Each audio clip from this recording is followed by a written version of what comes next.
बहुत प्राचीन समय की बात है। जब सृष्टि नई नई थी तब देवता और असुर लगातार संघर्ष में लगे रहते थे। एक समय ऐसा आया जब देवताओं की शक्ति क्षीण होने लगी। असुरों ने तीनों लोकों पर अधिकार जमाना शुरू कर दिया।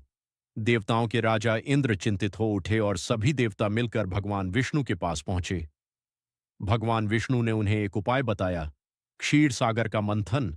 इस मंथन से अमृत निकलेगा, जिसे पीकर देवता फिर से शक्तिशाली और अमर हो जाएंगे। लेकिन यह कार्य बहुत कठिन था, इसलिए असुरों को भी साथ लेना पड़ा। समुद्र मंथन की तैयारी मंदराचल पर्वत को मथनी बनाया गया और वासुकी नाग को रस्सी। देवता एक ओर और असुर दूसरी ओर खड़े हो गए। जब मंथन शुरू हुआ तो समुद्र में भयंकर हलचल मच गई। धीरे धीरे समुद्र से अनेक दिव्य वस्तुएं निकलने लगीं। माता लक्ष्मी चंद्रमा, ऐरावत हाथी, उच्च श्रवा घोड़ा, कामधेनु गाय, पारिजात वृक्ष, सब कुछ ठीक चल रहा था। लेकिन अचानक एक भयंकर घटना घटी। हलाहल विष का प्रकट होना। मंथन के बीच समुद्र से एक अत्यंत घातक विष निकला, हलाहल। उसका प्रभाव इतना भयानक था कि उसके धुएं से ही प्राणी मरने लगे। आकाश काला पड़ गया, पृथ्वी कांपने लगी और तीनों लोकों में हाहाकार मच गया। देवता और असुर दोनों घबरा गए। किसी को समझ नहीं आ रहा था कि क्या किया जाए। यदि यह विष फैल गया तो पूरी सृष्टि समाप्त हो जाएगी। तब सभी देवता एक ही आशा लेकर कैलाश पर्वत पहुंचे, भगवान शिव के पास।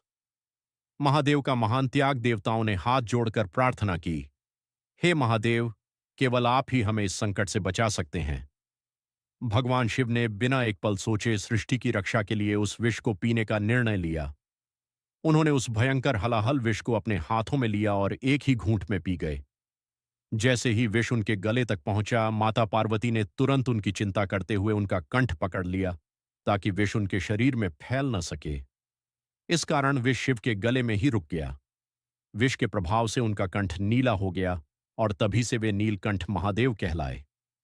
विष का प्रभाव और शिव का ध्यान। हलाहल विष इतना शक्तिशाली था कि उसे धारण करना आसान नहीं था। भगवान शिव गहरे ध्यान समाधि में चले गए ताकि विष का प्रभाव नियंत्रित कर सकें। देवता उनकी स्तुति करने लगे, जय नीलकंठ, जय महादेव। उनकी इस महान बलिदान से पूरी सृष्टि विनाश से बच गई। अमृत की प्राप्ति। जब विष का संकट टल गया तब समुद्र मंथन फिर से शुरू हुआ। अंततः धन्वंतरी प्रकट हुए, जिनके हाथ में अमृत का कलश था। इसके बाद देवताओं और असुरों के बीच अमृत को लेकर संघर्ष हुआ, लेकिन अंततः भगवान विष्णु ने मोहिनी रूप धारण करके देवताओं को अमृत पिला दिया। देवता फिर से शक्तिशाली और अमर हो गए और सृष्टि में संतुलन लौट आया।